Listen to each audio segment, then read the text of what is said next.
오늘 저는 여러분과 함께 지혜로운 성도라는 제목으로 은혜를 나누겠습니다. 이 어른들 말을 들으면 자다가도 떡이 생긴다. 제가 어렸을 때 많이 들었어요. 저는 충청도에서 자라서요, 양반을 굉장히 따졌어요. 큰 양반 아주 듣기도 싫어요. 무슨 양반이 밥 먹여줍니까?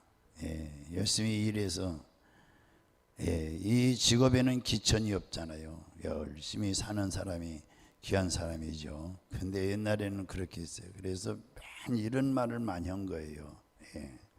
어른 말을 들으면 자다가도 떡이 생긴다. 그러니까 말 잘 들으라 이거죠.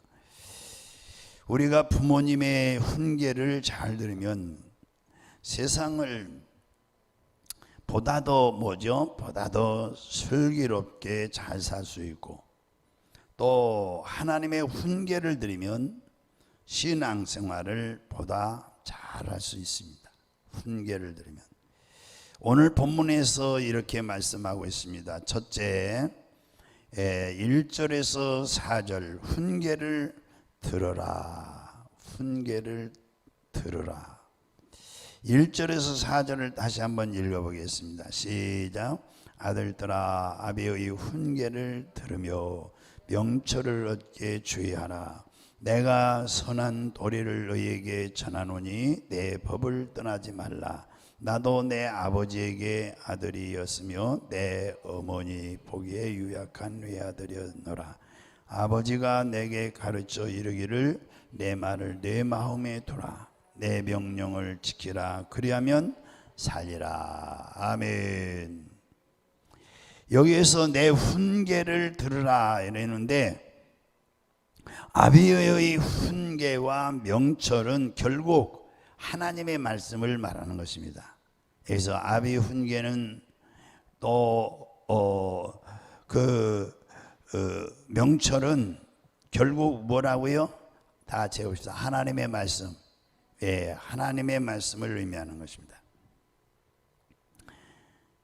그러니까 우리가 훈계를 듣고 명철을 얻으려면,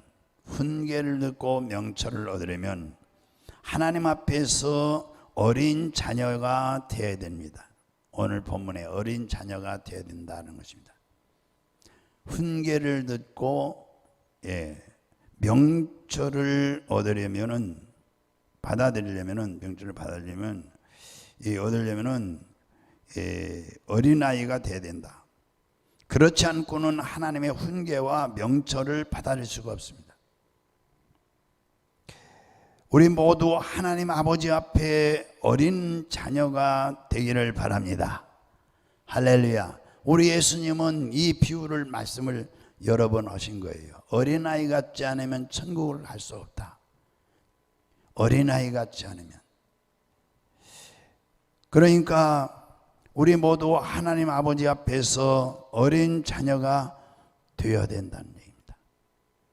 그래야 하나님의 말씀인 이 선한 도리를 배우게 되고 또 그 법에서 떠나지 않을 수 있습니다. 오늘 3절에 우리 3절에 가서 다시 한번 봅니다. 나도 내 아버지에게 아들이었으며 내 어머니 보기에 유약한 외아들이었노라. 이 무슨 뜻입니까? 나도 내 아버지께 아들이었으며 내 어머니 보기에는 유약한 애아들이다. 이 잠언을 기록한 분이 누구죠? 솔로몬입니다. 솔로몬은 대왕 중에 대왕이에요. 그가 아버지 앞에서는 볼품없는 어린아이였고, 그가 어머니 앞에서는 품에 안긴 약한 존재있음을 고백하는 것입니다. 그렇죠. 자녀들이 머리가 다 크고, 우리 요양원을 자주 해서 죄송한데요. 그 90세 넘은 분들이 많이 계세요. 근데 아들들이 보통 70살 넘은 분들이 많이 있어요. 70살. 그러면 할아버지 할머니들이에요. 그런데도 어르신, 아주 우리 어머니 이제 전화 늘 요즘 어른들 다 가지고 있잖아요. 조금 불편하면 막 전화를 하는 거예요. 막 불평을 털어놓는 거죠. 그러면 막상 이 코로나 때문에 와서 보지를 못하고 면회도 자유롭게 못하고, 대면 예배가 우리 대면 예배지만은 이 대면 예배를 금하듯이 거기도 대면 면회를 금한 거예요. 그래서 이렇게 유리 안에서 휠체어에 앉아서 이렇게 가족을 볼 수 있고 딸을 볼 수 있고, 그리고 얼마나 이 간절한 마음으로 부모를 보는지 몰라요. 그런데 우리가 볼 때는 그래 오늘 병원 간 그 어르신도 97세인데 눈이 어둡다고 한 거예요. 이분은 아들이 연대 교수 2명이 있어요. 그러니까 이 은퇴를 했어요. 학교에서 교수인데 나이가 71인가 됐어요. 근데도 그 어머니는 어린애 같이 보는 거예요. 얘야. 옆에서 보면은 얘야. 그저 이래 70이 넘고 그 밑에 손자를 봤는데 얘야. 집에서는 할아버지예요. 그 아들이. 그리고 여기 오면 완전히 애가 되는 거예요. 얘야. 우리 하나님 앞에서 우리가 지금 이 자세를 지금 얘기하는 거예요, 오늘요. 정말 대왕 중에 대왕인데, 이 아버지 앞에는 이렇게 볼품없는 어린아이 같다. 어머니 앞에도 품에도 있는 그 약한 존재를 여기서 설명하고 있습니다. 그런데 왜 자신을 여기서 외아들이라고 하고 있느냐 이것입니다. 솔로몬 하나입니까? 솔로몬은요 실제로 동생이 4명이에요. 밧세바 여인에서 낳는데 그 밑에 4명이 있어요. 또 그 이복 형제들이 9명이에요. 9명. 그 외에 또 죄송합니다만은 첩의 소생들도 많이 있어요. 첩의 소생들도. 그런데 자신을 왜 외아들이라고 여기서 말을 했을까? 그것은 자신이 왕으로서 지식이나 능력이나 지도력이 약한 것을 알았기 때문이에요. 약한 것을 알았기 때문에. 그래서 이 솔로몬은 떨면서 하나님께 기도를 했죠. 일천번제를 드렸죠. 그리고 이제 하나님이 나타나셨지. 너 필요한 게 뭐냐? 그때에 주의 백성을 재판할 총명을 주시옵소서, 지혜를 주시옵소서. 부귀와 영화 어떤 권세를 요구한 게 아니에요. 지혜를 구했던 것입니다. 지혜가 마치 어린아이 같다 이거죠. 미련하고 우둔하고 생각하는 것이. 그래서 지혜를 구했어요. 솔로몬은 이 아비의 복을 이어받은 진짜 복받은 왕이에요. 아비의 다윗의 복을 물려받았어요. 성경에 보면은 아브라함의 복이 그 아비 복이 이삭에게 갔어요. 그리고 이삭의 복이 그 아비 복이 누구에게 갔죠? 야곱에게 갔어요. 그 야곱의 복은 또 12아들이 있었는데 12아들에게 내려간 게 아니에요. 유다와 그리고 요셉에게 그 복이 갔어요. 이와 반대로 아버지의 복을 이어가지 못한 아들이 있어요. 성경에. 아담의 아들 누구죠? 가인. 동생을 시기 질투로 마귀가 들어가서 시기 질투를 주니까 동생을 돌로 쳐 죽였잖아요. 이 아브라함의 아들이 또 있어요. 이 약속의 아들이 아니에요. 누구죠? 이스마엘. 아버지 복을 받지는 못했어요. 그 다음에 또 있죠. 이삭의 아들이 있는데, 둘이 있는데 아버지 복을 받지 못했죠. 누가 그랬죠? 에서가 그랬죠. 에서가. 그리고 이제 야고보의 아들이 있는데, 이 야고보의 아들, 큰 아들이 누구예요? 누벤이에요. 예, 이 누벤이 또 받지는 못했어요. 예, 이 누벤이 잘못했죠. 예, 자기 누나를 좋아했죠. 예, 그래서 엘리의 또 아들이 있어요. 이 제사장 아들이에요. 엘리는 제사장이에요. 제사장 아들 누가 복을 받지 못하냐? 홈리와 비느하스가 복을 받지 못했어요. 예, 요즘으로 말하면 이 홈리와 비느하스는 막된 아들이죠. 예, 막된 아들이에요.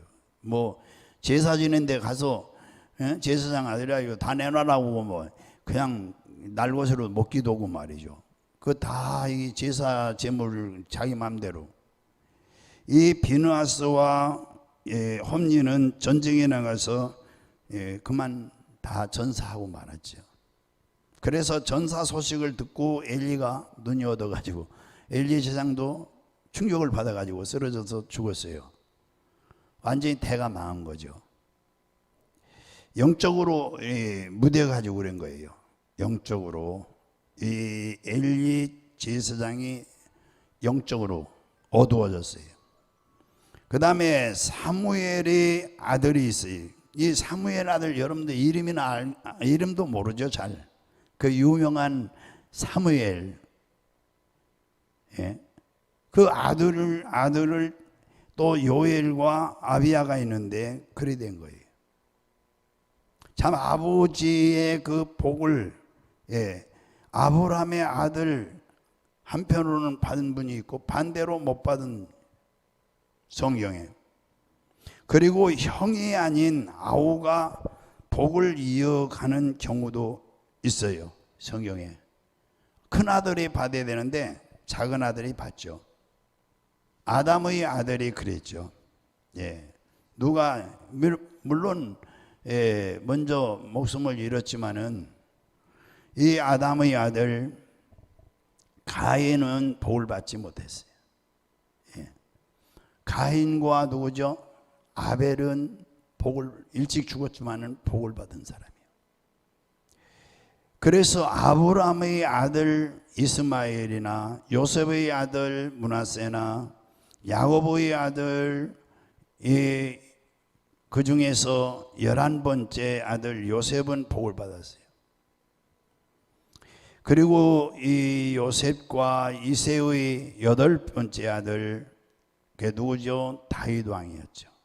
다윗 왕이 복을 받고, 모세도 아론의 동생이 있지만은 아론의 동생이에요. 그런데 누구의 동생이라고요? 모세가 아론의 동생. 또 누구의 동생이죠? 그 위에 누가 있었어요? 문둥병이 발생했잖아요.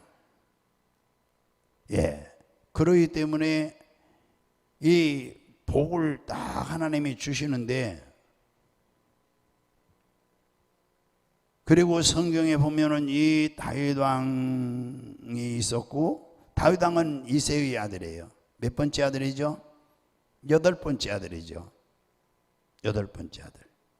왜 이것을 주에서 열거하냐면은 다 같은 아들이지만은 이 어린아이 같이 겸손을 때리 복을 받은 거예요.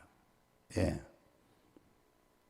그래서 다윗 왕도 8번째인데 복을 받았고, 모세는 아론의 동생이지만 복을 받았고 지도자가 되었고, 기드온도 므낫세 그 중에서 가장 작은 가문의 출신이라고 그러죠. 예. 하나님이 이 사사로 세우려고 할 때에 그 뒤지 뒤에 숨었었죠. 우리는 가문도 제일 약하고 자격도 없다. 숨어 있었잖아요. 자, 이와 같이 이 작은 가문 출신 기드온 다 하나님이 쓰시고 복 줬어요. 그러므로 오늘 여기에서 자신이 외아들이라고 말한 이유가 여기 있어요. 왕으로서 지식이나 능력이나 지도력이 약하다 이거죠. 하나님이 도와주셔야 된다 이거죠. 그래서 4절에 가서 우리 한번 또 읽어보시면요, 4절 시작. 아버지가 내게 가르쳐 이르기를 내 말을 내 마음에 두라, 내 명령을 지키라, 그리하면 살리라 하더니. 할렐루야. 이 4절에서 아버지가 내게 가르쳐 이르기를 내 말을 내 마음에 두라. 어디다 두라고요? 마음에. 저는 늘 마음의 생각이 항상 긍정적이고 창조적이고 늘 설명하잖아요. 마음의 그릇이 마음의 그릇이 축복의 그릇이다. 우리의 환경과 우리의 운명을 바꾸는 게 마음의 생각이다. 마음은 그릇이고 생각은 축복이죠. 어떤 생각이냐?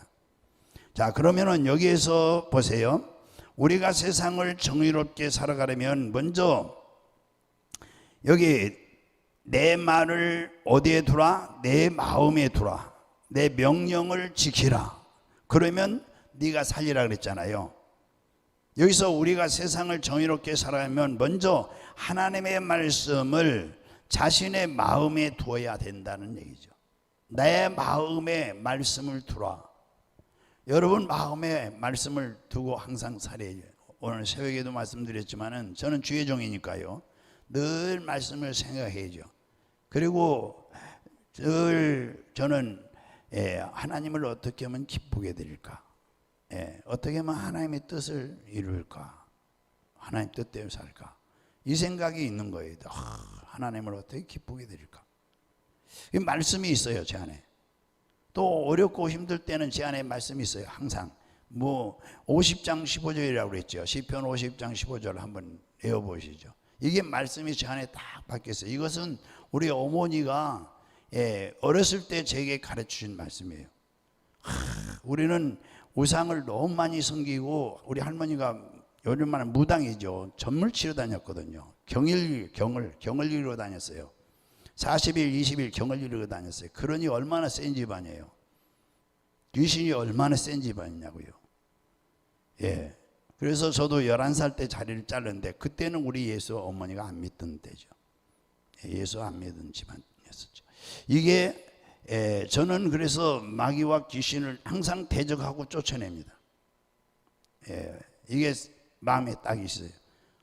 우리 어머니가 예수를 믿으면서부터 우리 가정에 환란이 엄청나게 또 시작되는 거예요. 이게 마귀와의 싸움이니까. 지금 목사님이 되고 보니까 우리 어머니가 정말 기도를 하지 않았으면 우리는 다시 쓰러졌을 것이다. 엉망이 됐을 것이다. 근데 우리 어머니는 늘 그러죠. 환란에 나를 분노하겠으니까 내가 환란에 어려울 때는 교회에 가서 기도해야 된다. 기도해야 된다.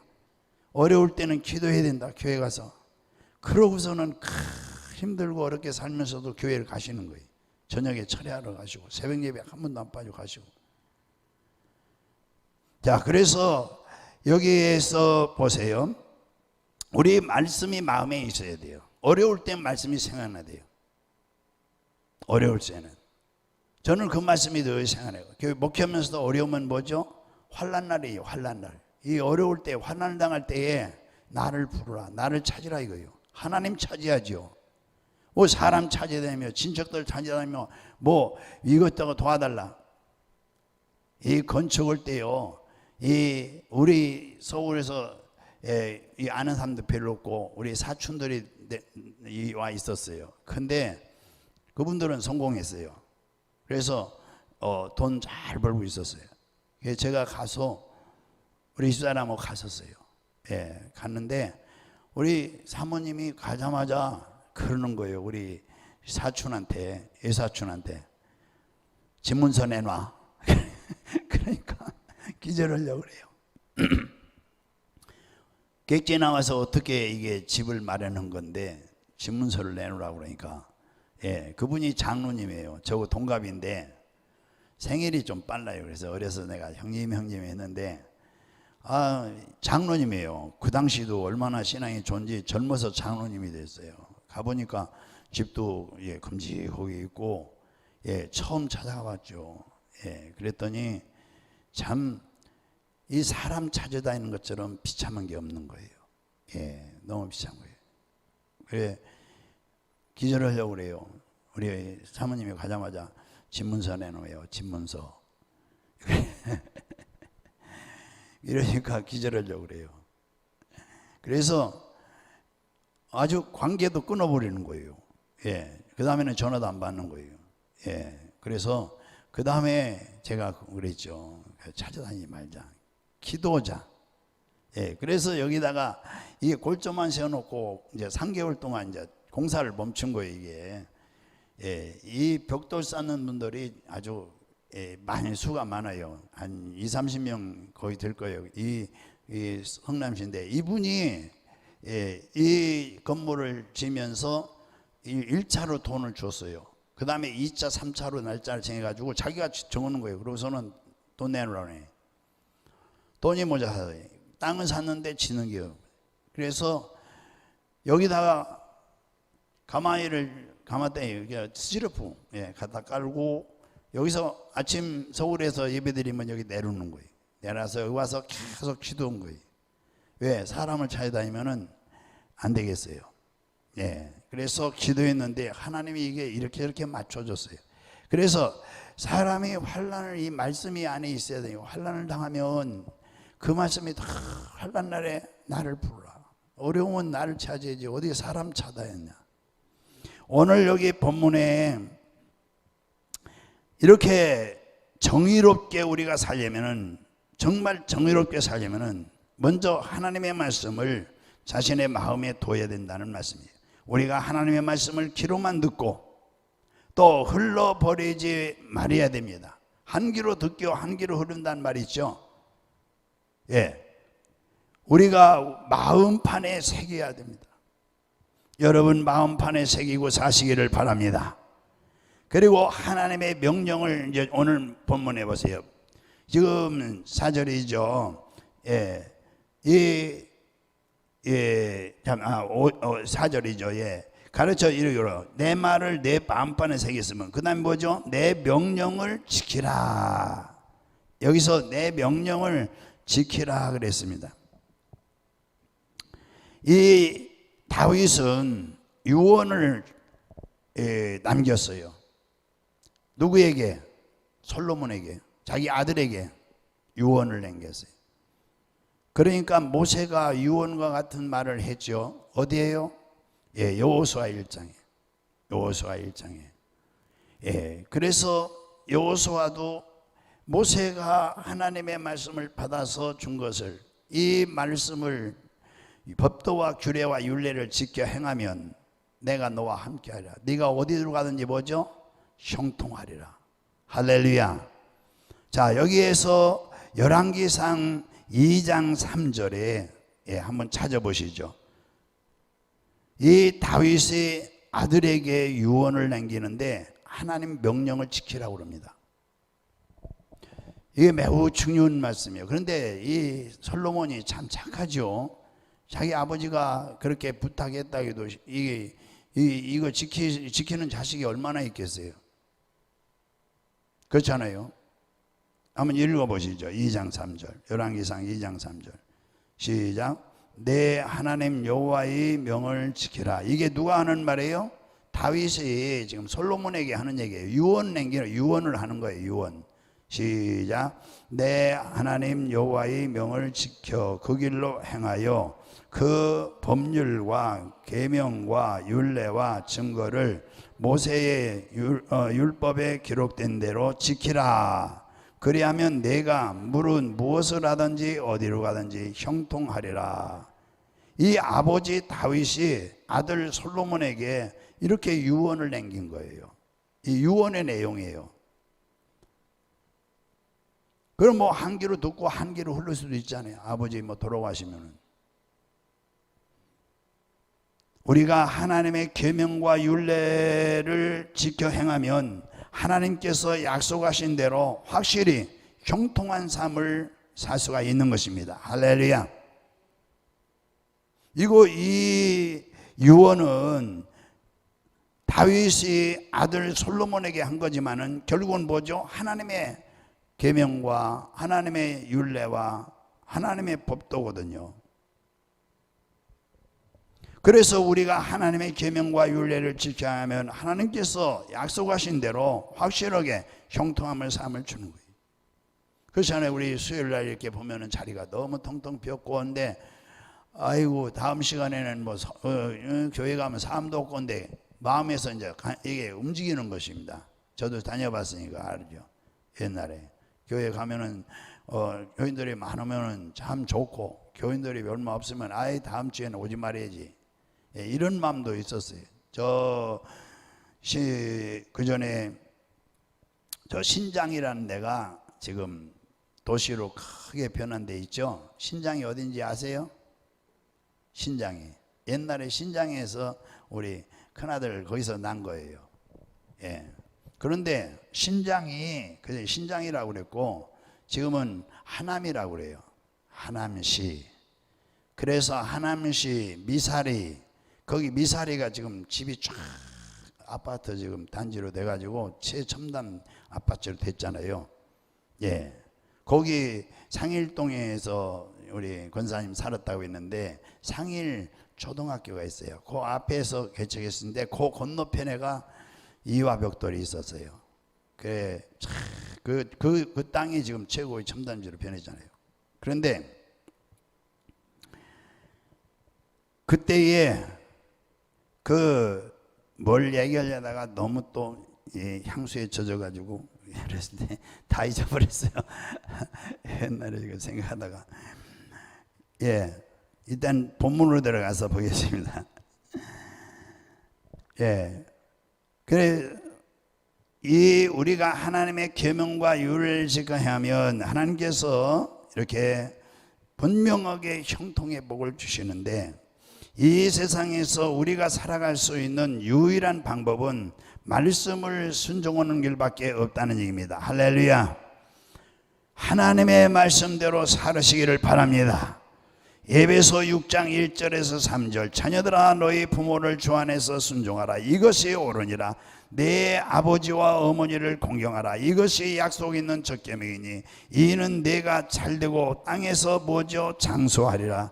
귀하신 우리 사랑하는 성도 여러분, 이 육신의 부모와 영적 부모가 있지만 진짜 우리의 부모는 하나님 아버지는 우리의 아버지는 하나님이십니다. 할렐루야. 하나님이십니다. 여러분을 생명이 되고 여러분의 복이 되는 하나님의 이 훈계대로 살아가시기를 주님으로 전합니다. 이게 바로 지혜로운 삶이에요. 지혜로운 삶. 그 다음에 우리가 이제 5절에서 6절 보면은 5절에서 6절 보겠습니다. 다 같이 보겠습니다. 시작. 지혜를 버리지 말라. 그가 너를 보호하리라. 그를 사랑하라. 그가 너를 지키리라. 그 다음에 6절 읽고 7절 시작. 지혜가 제일이니 지혜를 얻으라. 내가 얻는 모든 것을 가지고 명철을 얻을지니라. 아멘. 세상에서 제일 좋은 것이 무엇입니까? 오늘날 젊은이들은 뭐라고 그러죠? 돈이라고 그러죠. 돈이 제일 좋다고 그러죠. 돈만 있으면 좋은 집에 살 수 있고, 돈만 있으면 좋은 차를 타고 다닐 수 있고, 돈만 있으면 좋은 음식 먹고, 또 돈만 있으면은 우리가 하고 싶은 거 다 할 수 있고, 돈이 제일이라고 그러죠. 그래서 도둑질이나 또 뭐 살인까지 하죠. 돈 때문에. 또 남편을, 아내를, 부모를 죽이기도 하고요. 돈 때문에. 돈이 있으면 편리하게 살 수는 있지만은 돈이 제일은 아닙니다. 오늘 본문에서는 돈이 제일이 아닙니다. 성경은 은보다, 돈보다, 금보다, 진주보다 귀한 것이 뭐라고 그랬어요? 지혜라고 그랬습니다. 왜 그렇습니까? 돈은 있다가도 무엇을 사든지 또 사용하게 되면 누구를 주든지 또 뺏기게 되면 없어지는 것입니다. 그러나 이 지혜는 내가 갖고 있다가 누구를 주어도 내 지혜는 내가 없어지질 않아요. 그래서 나도 갖고 다른 사람도 가는 것이고 빼앗을 필요도 없고 빼앗길 필요도 없어요. 지혜는 함께 공유할 수 있어 평화롭습니다. 모든 사람이 지혜를 가진다면 범죄가 없는 아름답고 평화로운 세상으로 변화되는 것입니다. 이 지혜를 다윗은 하나님께서 그 아들 솔로몬에게 주시기를 원했던 것입니다. 그러니까 다윗이 자식에게 물론 부와 귀 모든 돈을 다 주기를 원하는 게 아니라 그거보다 더 귀한 것, 네가 하나님께 뭘 구하라고요? 오늘 본문에 지혜를 구하라. 다윗이 그렇게 아들이 세상의 부귀와 영화 이거보다 권력보다 네가 제일 중요한 것은 지혜라고 가르쳐 줬어요.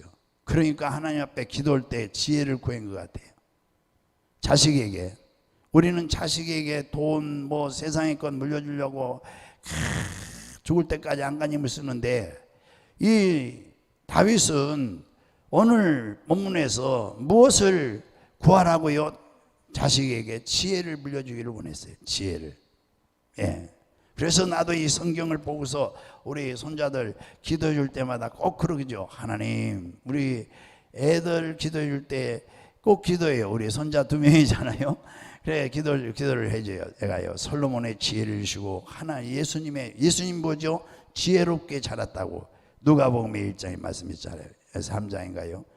그래서 지혜를 달라고, 예수님의 지혜를 주시고, 솔로몬의 지혜를 주시고, 다니엘 같은 지혜를 달라고 꼭 그 한마디씩 넣어요.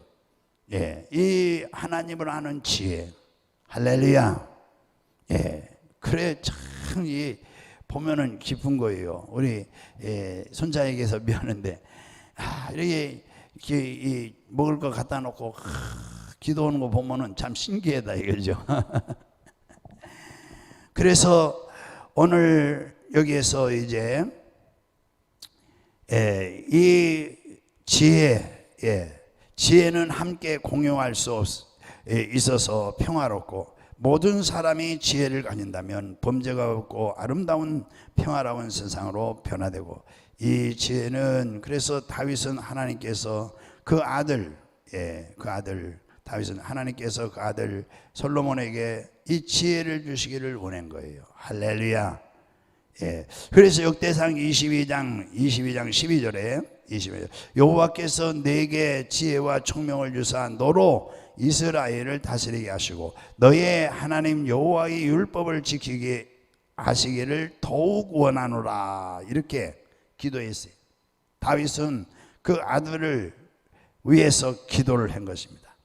이러한 교훈의 영향으로, 이런 다윗의 그런 교훈의 영향으로 솔로몬은 하나님께 지혜를 구했고 그 지혜를 얻어 지혜롭게 사시기를 여러분들도 지혜롭게 사시기를 주님으로 축원합니다. 그 다음에 이제 8절에서 9절, 8절에서 9절 보겠습니다. 8절에 9절 시작. 그를 높이라 그리하면 그가 너를 높이 드리라. 만일 그를 품면 그가 너를 영화롭게 하리라. 그가 아름다운 관을 내 머리에 두겠고 영화로운 면류관을 내게 주리라. 아멘. 여기에서 주님을 높이면 주님도 그를 높이리라. 마리아는 주님을 지극히 높였습니다. 요한복음 12장 3절에 몇 장이요? 12장 3절에 마리아는 지극히 비싼 향유 곧 순전한 나드 한 근을 가져다가 예수의 발에 붓고 자기 머리털로 그의 발을 씻기니 향유 냄새가 집에 가득하더라. 예수님께서 오병이어의 기적을 베푸실 때 빌립이 계산한 바에 의하면 그때에 한 2, 3만 명 되죠. 우리 5천 명이지만은 왜냐하면 그 여자는 아이도 수가 들어가지 않았어요. 그래서 이 수를 모두 합한다면 한 2, 3만 명이 되지 않겠느냐 이러는데 한 끼 식량 비용이 얼마? 200데나리온이라 했어요. 빌립이 그랬어요. 200데나리온 가져야 먹이는데 200데나리온 어디가 구합니까? 또 200데나리온이 있다고 해도 이 많은 사람 떡을 어디 가서 구합니까? 이랬거든요. 그러면은 200데나리온이 그 당시에 한 2, 3만 명 먹일 그 비용이라면은 이 향유 옥합의 비용은 얼마냐? 1.5배가 높아요. 왜냐하면 300데나리온 가치가 있다고 그랬거든요. 왜 그것을 낭비하느냐? 누가 그랬죠? 옆에서 가룟 유다가 그랬죠. 그것을 가난한 사람들이 팔아서 주면 되는데, 그러면 300데나리온은 1.5배가 높은 거죠. 예, 2, 3만 명 먹이는 그 비용에 비하면 어마어마한 돈이죠, 이게요. 그래서 주님은 마리아를 높이셨습니다. 다른 복음에서도 보면은 주님은 이 성찬식을 나누면서도 그 일을 기념하라고 그랬습니다. 내 이름이 전해지는 곳에 이 여자의 이름도 같이 전해질 거라고 그랬습니다. 여러분, 이 말씀이 귀한 말씀인 것입니다. 예, 오늘부터 우리 가까이 계신 분들을 잘 높여드리고, 할렐루야. 사람은 다 마찬가지요. 다른 사람으로부터 인정받으면 마음도 기쁘고 삶이 평안해져요. 그러나 사람들은 다른 사람들을 높이는 일보다 내 자신을 나타내는 일에 더 관심이 많아요. 우리 하나님께서는 다른 사람을 높이면 하나님이 우리를 높여주신다 그랬어요. 할렐루야. 자꾸 다른 사람 높이세요. 높이시면은 인정받을 때가 오는 거예요. 믿습니까? 예, 이제 마치도록 하겠습니다.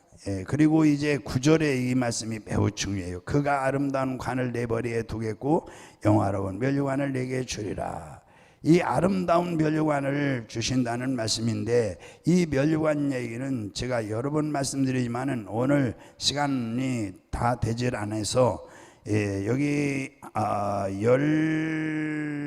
10가지가 넘어요. 제가 준비한 것은 지금 엄청나게 많습니다. 17가지 관이 있어요. 그런데 그냥 이름만 간단하게 하고 마치겠습니다. 첫째, 의의 면류관이 있습니다. 디모데후서 4장 8절. 그 다음에 생명의 면류관이 있습니다. 생명의 야고보서 1장 12절. 그 다음에 이제 인자와 국률의 면류관이 있습니다. 이거 시편 103편 4절에 있습니다. 그 다음에 승리의 면류관이 있습니다. 디모데후서 2장 5절 있습니다. 그 다음에 썩지 않는 면류관이 있습니다. 고린도전서 9장 25절입니다. 그 다음에 자랑의 면류관이 있습니다. 데살로니가전서 2장 19절입니다. 영광의 면류관이 있습니다. 베드로전서 5장 4절입니다. 금면류관이 있습니다. 계시록 4장 4절입니다. 그 다음에 이제 영화로운 면류관이 있습니다. 영화로운 면류관 잠언서 4장 9절에 있습니다. 그 다음에 보석이 있는 면류관이 있습니다. 사무엘하 12장 30절. 그 다음에 큰 금면류관이 있습니다. 에스더 8장 15절에 있습니다. 에스더. 그 다음에 정금면류관이 있습니다. 시편 21편 3절.